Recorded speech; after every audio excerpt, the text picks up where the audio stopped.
ప్రేక్షకులకు నమస్కారం అండి. వాత వ్యాధులు 80-84 రకాల వాత వ్యాధులు ఉంటాయి. ఈ వాత వ్యాధులు అనేది మోకాళ్ళ నొప్పి రావచ్చు, మోకాలు చేతుల నొప్పి రావచ్చు, అలాగే కీళ్ళవాతం అంటాం కదా, రుమటాయిడ్ ఆర్థరైటిస్, ఆస్టియోపోరోసిస్, సొరాటిక్ ఆర్థరైటిస్, ఇవన్నీ ఆటో ఇమ్యూన్ ప్రాబ్లమ్స్ ఎక్కువ ఉంటాయి. ఇందులో అన్నీ కూడా వాతానికి సంబంధించిందే. ఇందులో అద్దముఖ వాతం అంటాం మేము. చాలా విచిత్రమైనది ఇది. కరెక్ట్గా గీత గీసినట్టుగా ఈ ఫేసు షేప్ మారిపోతూ ఉంటుంది, మజిల్ అంతా కరిగిపోతూ ఉంటుంది, ఇవతల ఆరోగ్యంగానే ఉంటుంది. చాలా విచిత్రంగా ఉంటుందన్నమాట. అలాగే ఏకాంగుళీ వాతం అంటాం. ఒక్క ఏళ్ళు పనిచేయదు, అన్నీ బాగానే ఉంటాయి. 5 ఏళ్ళకి రావచ్చు, 2 ఏళ్ళకి రావచ్చు, 1 ఏళ్ళకి రావచ్చు. ఫ్రోజన్ షోల్డర్ అంటాం కదా, ఒక భుజం లేగదు. ఇలాగా హనుమగ్రహ వాతం అంటాం. ఇది దవడ పట్టేసుకుంటుంది, ఇది మూవ్ అవ్వదు, బీసిపోతుంది అనమాట. ఇంకా నోరు తెరవలేరు, మూయలేరు, విపరీతమైన పెయిన్ ఉంటుంది. ఇలాగా అనేక రకాల వాత వ్యాధులు అనమాట. ఊరికే మీకు ఎగ్జాంపుల్గా కొన్ని చెప్పాను. చాలామంది ఇప్పుడు మోకాళ్ళు అరిగిపోయినాయని ఆపరేషన్ చేయించేసుకుంటున్నారు. ఈ రీప్లేస్మెంట్ అనేది రాకముందర భరించారు కదండి, మందులే వాడుకున్నారు కదా. ఇప్పుడు ఇది వచ్చింది కాబట్టి ఏదో ఒకటి చేయించేసుకుందాంలే, చేసేసుకుంటే ఇంక మళ్ళీ గొడవ ఉండదు, నొప్పులు ఉండవు అని చేయించుకుంటున్నారు. అవాయిడ్ చేయాలంటే కూడా కొంతవరకు ఇవి ఉపయోగపడతాయండి. 100% పనిచేస్తాయని నేను చెప్పను. ఈ వాత వ్యాధులు 80 వాతాలకి వాత వజ్ర అని మా దగ్గర ఒక ప్రోడక్ట్ ఉందండి.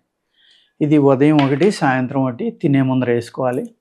ఇది వేసుకోవడం వల్ల మీకు వాత వ్యాధులు 80 రకాల వాత వ్యాధులకి కూడా ఉపశమనం కలగడానికి ఆస్కారం ఉంది. అలాగే నరాల వీక్నెస్ వల్ల వచ్చే వాతం ఉందనుకోండి, అప్పుడు ఏం చేస్తామంటే దీంతో పాటు మా హెర్బా ధాతు లేహ్యం కూడా ఇస్తాం. ఈ 2 ఇవ్వడం వల్ల కాంబినేషన్ ఆఫ్ డ్రగ్స్ అనమాట. రాసుకోవడానికి ఏం చేస్తాం, 2 రకాల ఆయిల్స్ ఉంటాయండి. ఒకటి మజిల్స్కి నరాలని శక్తివంతం చేసేది ఒక బామ్ ఉంది, ఆర్థోసుకి బామ్ అని. ఇలాగ ఎల్లోగా ఉంటుందండి ఇది, ఆర్థోసుకి బామ్. ఇది ఎక్కడైతే ఎముకల నొప్పులు ఉన్నాయో, చాలామందికి మజిల్ పైన, నరాల పైన ఎముకల నొప్పులు అని ఆడికే తెలియదు. మేము అడిగాక ఆలోచించి చెప్తూ ఉంటారు.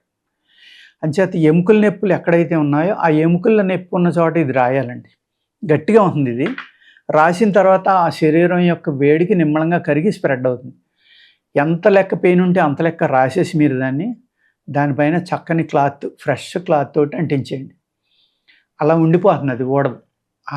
ఆ మెడిసిన్ బాడీ అబ్జర్వ్ చేసుకున్నాక ఆ క్లాత్ అదే ఊడిపోతుంది.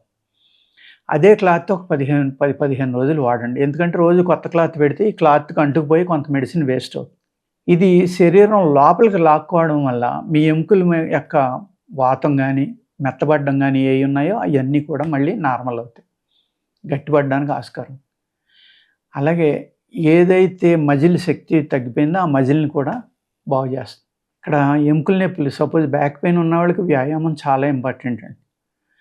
ఎందుకు ఇంపార్టెంట్ అంటే బ్యాక్ బోన్ని పట్టుకోవడానికి మన వెన్నుపూస పక్కన 2 మజిల్స్ ఉంటాయి. ఇలాగ ఈ 2 వాటి మధ్యన ఆ వెన్నుపూస అనేది కాపాడుతూ ఉంటాయి.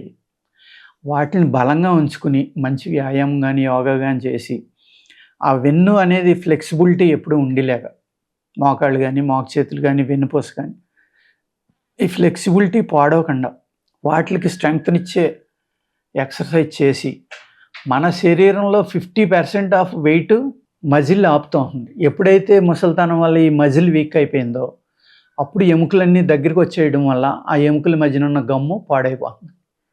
ఈ వెయిట్ అంతా ఎముకలు ఫస్ట్ని మజిల్స్ ఆపినాయి కాబట్టి ఎముకలు దగ్గరికి రాలా, వాటి డిస్టెన్స్లో అవి ఉన్నాయి. ఎప్పుడైతే మీరు ఈ బోన్స్ దగ్గరికి వచ్చేసినాయో, మజిల్స్ వీక్ అయిపోయినాయో, మీ శరీరం కూడా కుసించిపోతుంది, షింక్ అవుతారు 2-3 అంగుళాలు. అది కూడా జరుగుతాం. అవి లేకుండా ఉండాలంటే వ్యాయామం చేసుకుంటా ఈ పెయిన్ బామ్ కానీ వాడుకుని నొప్పులు తగ్గడానికి చక్కని పెయిన్ ఆయిల్ ఉంటుందండి, ఆర్థోసుకి ఆయిల్.